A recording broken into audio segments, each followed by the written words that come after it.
So I'm sharing today about self-love. No one else comes first. We don't look at the sliver in someone else's eye. We're looking at the whole thing that's in our eye. So accepting, for example, my hirsutism, which I may not even have official hirsutism, but I have a hairiness, and accepting my narcissistic parents and all the hiding and shame and pattern repetition and self-loathing, idealizing abusers, desperate to sell out for love and lower my standards, ignore my feelings. This is the past, but it's a constant healing. I'm a little sick. Please excuse my my voice and my overall, like, maybe my face doesn't look as great as usual.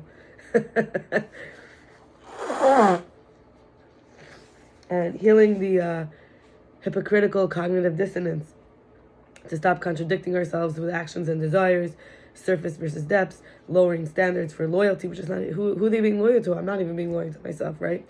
When I do that.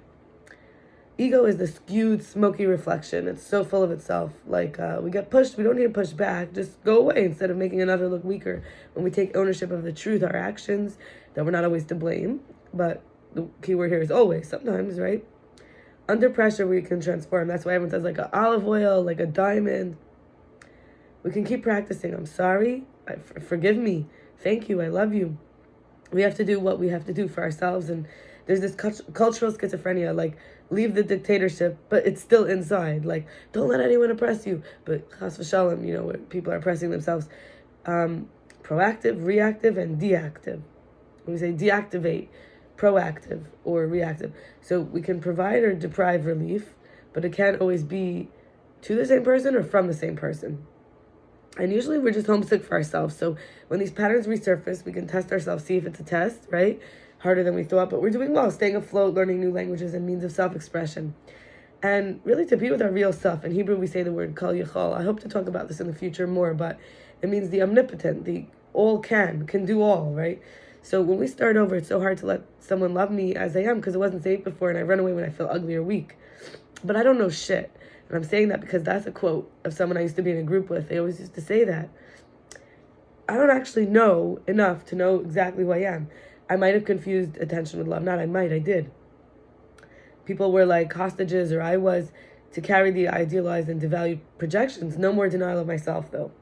Before recognizing, where there was addictions, it was like I wasn't allowed to feel, express, or share my pain. So many narcissists idealizing to believe I'm loved, so I would sell out, using words to distract from what's there. Like, I think with my family, I can bring in new and fulfilling relationships, because I'm so worthy of love, even if, for whatever reason. Like, I remember I gave my brother a painting in honor of my aunt for the 40th birthday, and I really didn't know if I could ever really do good for them because of how hurt I was by their the ways that they treated me. And then I think of my aunt who died, and she had similar issues as me, and having to grieve, and how the last 3 times I went to the Jewish cemetery in Queens called the Ohel, I visited her grave, and it's really far out in a corner, all the way at the far end. I remember my dad was only nice to me when he wanted me to donate money for her tombstone. Her name is Sima Esther, and her anniversary of death is in 3 days on Monday. Yeah. Anyway, so we thank for sharing. We give thanks for the sharing, that we're warriors. Like, PTSD means we're kind of like veterans, the other side of the war, being the sacrifice so normal people stay away from the sick people that they can't help. It's kind of like being okay with being the loser. I remember there was this man in a tent. I remember he was, he's been in my life for 3 years now. This is right about when I met him, that I felt he's more worthy of my love than the people who I have to be all these different people with. I felt I could be myself. This was 3 years ago. His name is Michael.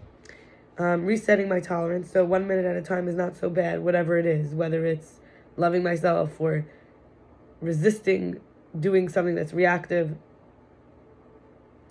I recognize also when I look back, there was a lot of times I needed medication to give me the strength to finally feel the weakness. And I will comment, nothing really worked out with my family. I wrote this at a really exciting time. I would move back. Sorry, I didn't yet move back. I was maybe going to move to Crown Heights. No, I didn't. No, it was much earlier than that. I wrote this at an exciting time where I thought that I was getting closer with my family. But in the end, I still received a lot of abuse and othering and disrespect. So, which was very painful, and I realized it's really not worth it. Now I'm close a little bit with my mom, and I have one sister we sort of have a casual relationship with. And I'm gonna stop here because it's a Friday, and I have to get ready for the Shabbos, which is in like 2 hours max. I mean, it really, that's like till the last minute possible, but even less than that if I do it the right way. And I'm a little sick, I'll save my energy. Have an amazing Shabbos. Today's also Asar B'Teves, so I'm fasting. And it is the commemoration of the day that the wall, really the morning that the day the wall was surrounded of Jerusalem. And eventually over the next 30 months it was broken into and the temple was eventually destroyed. May we all be protected like porcupines, where we don't have to do any work. It's like the quills stick out, so anyone who wants to harm us or mistreats us is naturally repelled. Be well. Bye.